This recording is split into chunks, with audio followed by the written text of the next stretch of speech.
Fala pessoal, beleza? Bem-vindo ao canal e hoje eu vou estar inaugurando aqui um novo quadro chamado Respondendo Perguntas dos Inscritos, tá? Que eu vou trazer aqui de vez em quando com perguntas que o pessoal deixa aí durante a semana, que eu acho interessante, que às vezes cabe trazendo um vídeo, a resposta, tá? Então nesse vídeo aqui eu vou estar trazendo 3 perguntinhas aí da última semana que eu achei que cabia trazer aqui no vídeo, beleza? Fica aí com a gente que vai ter conteúdo interessante hoje.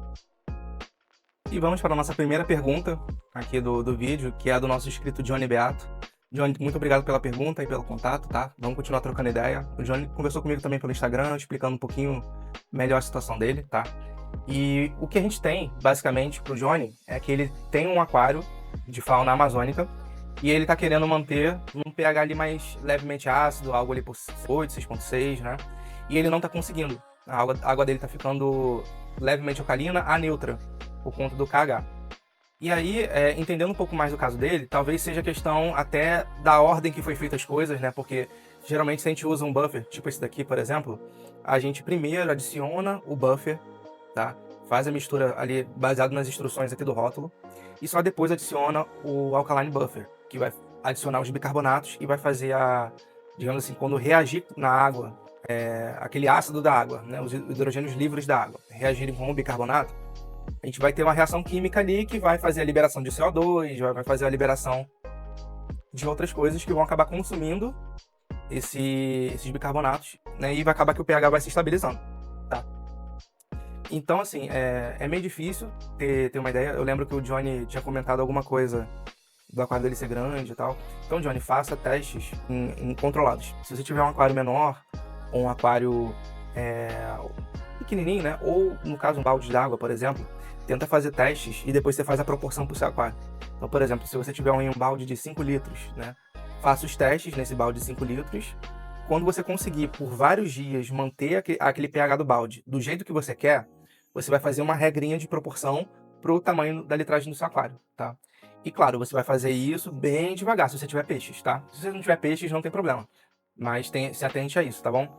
Então, o que eu posso te ajudar, cara, nesse quesito é isso. Tenta manter seu KH em torno de 1 a 2, tá? Eu não lembro se você comentou se você está usando CO2 ou não, mas caso você não esteja usando CO2, tenta manter o seu KH ali em torno de 1 a 2, porque se a gente for parar para pensar, os rios amazônicos, eles têm baixo teor de bicarbonatos, né? Tanto que nos rios amazônicos a gente chega até a ter pH aí de 5, né? Coisa assim. Então, tenta deixar seu KH mais baixo mesmo, tá? E caso você queira usar o CO2, aí você vai ter que aumentar um pouquinho o seu KH. Mas você vai conseguir regular ali no CO2, né, como que vai ficar o seu pH durante o dia, tá bom? Isso aí não tem problema. Ter uma variação durante o dia e a noite também, essa variação, né, do dia para a noite, é normal, acontece na natureza. Então você tendo ali uma variação de meio na escala, né, por exemplo, se você tem um CO2 desligado, por exemplo, vai para 7, né, vai para o pH neutro, e durante o dia com o CO2 cai para 6,6, por exemplo, né, tá ok. Se o seu pH vai para 7,2 e durante o dia ele cai para 6,8, tá tranquilo. 6,6 tá tranquilo, entendeu? Porque não pode ter uma variação muito grande, entendeu? Porque o pH ele é em escala logarítmica, então você tem a diferença de um ponto é como se fosse 10 vezes mais. Então, se você pensar assim, eu vou de 7 para 6,9, eu tô tendo uma água 10 vezes mais ácida. Eu vou de 6,9 para 6,8, 10 vezes mais ácida. Então, de 7 para 6,8, esses 2 pontinhos é uma água 20% mais ácida, entendeu? Então, a gente tem que ter um pouco de cuidado com isso. Então, tendo uma variação aí de 50% nessa questão, né, que seria o meio grau de pH, não tem problema. Os peixes, eles estão acostumados com isso e isso acontece na natureza também, tá bom? Então, fica tranquilo. Vai fazendo os testes, comenta aqui, ou manda lá no Instagram pra gente saber como que tá indo essa questão. A próxima pergunta aqui é do Edgar Alencar. Muito obrigado pela pergunta, tá, Edgar? E a pergunta dele é mais sobre algas e plantas definhando, tá? Eu vou deixar aqui na tela a pergunta dele. Então, cara, você não tem injeção de CO2, certo? Então, pelo que eu tô entendendo, você tem um aquário com plantas de baixa demanda e não tem injeção de CO2, as plantas estão definhando e estão aparecendo algas. Eu suponho que as algas que estejam aparecendo sejam algas filamentosas ou algas verdes nos vidros. Suponho que seja isso, porque você não comentou, tá? Isso pode indicar algumas coisas. Não tenho certeza porque eu precisaria de mais informações, tá? eu precisaria saber como que está a sua iluminação. É uma iluminação muito forte para o aquário? Porque se a gente tem plantas de baixa demanda, em teoria a gente não precisa de uma iluminação muito forte, tá? Como que tá seu calendário de fertilização? Você faz fertilização no aquário? Né? Porque se você faz fertilização, será que você não está dosando muito? Então, quando a gente tem plantas de baixa demanda, a gente tem que ter um cuidado dobrado, porque qualquer coisinha o sistema pode dar uma desequilibrada. Então, nesse caso aqui, a gente também precisaria saber quais tipos de sintomas que as plantas estão apresentando. Eu vou deixar, inclusive, aqui no vídeo um infográfico que me mandaram um tempinho atrás, que me ajuda bastante nessa questão, para saber qual é o tipo de deficiência que está ocasionando na planta. Às vezes é deficiência ou excesso, tá? Nem sempre a deficiência causa problemas somente, tá? Os excessos também causam. Então eu vou deixar aqui, tá? Você pode usar, tá, Edgar? Inclusive, você usando e identificando aí quais são as deficiências ou os excessos em si, você comenta aqui no vídeo, pode ser? Então, o que eu posso te indicar, cara, como eu não sei o panorama completo do problema, pela sua pergunta, o que eu posso te indicar tenta ver a iluminação. Se ela estiver muito forte, tenta baixar um pouco. Se não for possível controlar essa iluminação, tenta deixá-la um pouco mais alta, porque aí você vai difundir um pouco mais a luz e ela vai chegar mais fraca na coluna d'água, tá? Feito isso, tenta fazer uma TPA ou várias TPAs. Não precisa fazer tudo de dias seguidos, né? Vai fazendo TPAs aos poucos para ir renovando essa água, tá? Principalmente se você já tiver peixe, com certeza você deve ter peixe. Então vai fazendo aos poucos essa TPA para ir eliminando talvez esses excessos de matéria orgânica, excesso de compostos nitrogenados que estejam na água, tá bom? Isso também vai te ajudar contra as algas. E o ponto mais importante é que a gente precisa fortalecer as suas plantas. Você tem uma boa quantidade de plantas de baixa demanda no seu aquário, ou você tem algumas plantas no aquário? Porque tem essa diferença também. Se a gente tem uma baixa quantidade de plantas e ainda assim são plantas de baixa demanda, eu te sugeriria colocar mais plantas, porque quanto mais plantas, mais a gente vai estar competindo ali com as algas, tá bom? Isso seria uma coisa legal. Se você não quiser colocar mais plantas, o que eu posso te sugerir também para uma solução temporária, tá? Pode ser que você goste e adote como uma solução, digamos assim, a longo prazo. Mas, temporariamente, o que eu iria te sugerir? Coloca plantas de superfície no seu aquário. Pode ser alface d'água, salvínia, lentilha d'água, qualquer uma dessas plantas aí. Elas vão te ajudar a remover esses compostos nitrogenados, amônia e outras coisas da água. E vão também fazer uma cobertura vegetal ali que vai diminuir bastante a luminosidade no seu aquário. Isso, aí você vai ter que avaliar um pouco para ver se não vai estar afetando suas plantas de baixa demanda. Mas, em teoria, se você tiver uma luz forte, essas plantas que vão estar na superfície podem te ajudar, tá? E aí, se não vai ter muita luz chegando no fundo do aquário, né, ou na coluna das plantas, pode ser que essas algas não se desenvolvam. E aí as plantas de baixa demanda consigam ali tocar de boa, entendeu? Você pode usar também aquelas plantas que ficam... como que é o nome? Jiboia, por exemplo. Você pode usar jiboia também, se você quiser. Pode usar batata doce, você bota só a pontinha da batata doce assim na coluna d'água, ela vai começar a soltar raízes. E ela também vai te ajudar bastante a tirar excesso de compostos nitrogenados da água, tá bom? E isso é uma dica que eu posso te dar para controle temporário, tá? Mas se você quiser adotar como solução de longo prazo, não tem problema, tá bom?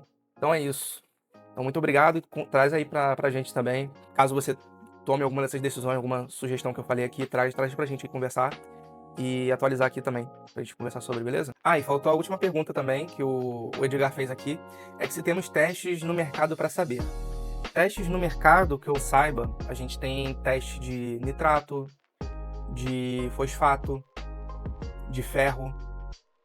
Para outros tipos de elementos eu acho que não, mas eu acho muito mais fácil a gente observar a natureza e ver os sinais que a natureza tá dando, que as plantas estão dando ali, e a gente tenta identificar, tá?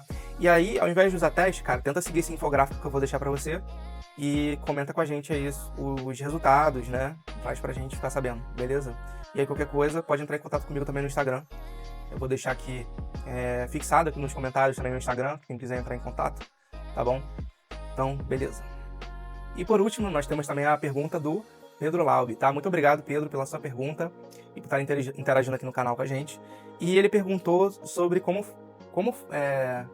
poderia fazer um vídeo sobre como os peixes se reproduzem e ensinar a fazer isso. Pedro, não é minha especialidade de reprodução de peixes, tá? Mas eu posso te explicar um pouquinho do que eu sei, tá? Se você quiser, eu faço um conteúdo com um amigo meu que é lojista, que é o Adebal da Maxim Fish, e ele tem bem mais experiência sobre reprodução, tá? Posso trazer um vídeo com ele sobre isso. Então, assim, do que eu posso te explicar, por exemplo, vamos pegar aqui um dos peixinhos do aquário. Tá vendo que tem uns 3 peixinhos aqui que ficam nadando frenético? Eu não sei se dá pra ver aqui no vídeo, ó. Estão aqui, tá vendo? Esses peixinhos aqui são chamados guppies, tá? Eles são da família Poecilidae, né? São poecilídeos. Aqui eu só tenho machos, então não teria essa questão da reprodução. Mas caso eu adicionasse fêmeas aqui, eles praticamente iriam se reproduzir que nem coelhos.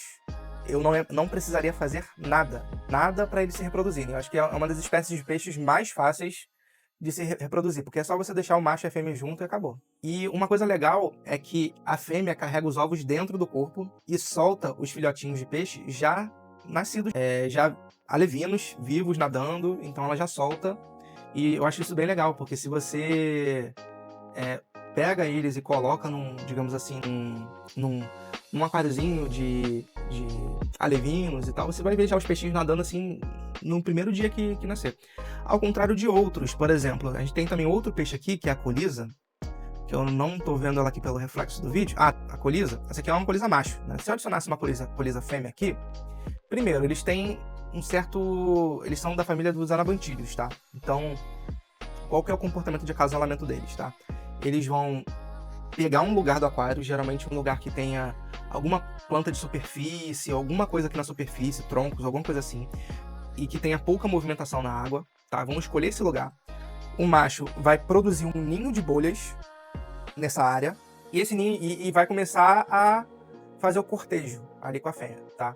Aí vai ter o acasalamento, eles vão desovar nessas bolhas aqui, que vão ficar aqui, e o macho vai tocar o terror, vai proteger aquilo ali com a vida, inclusive da própria fêmea, tá?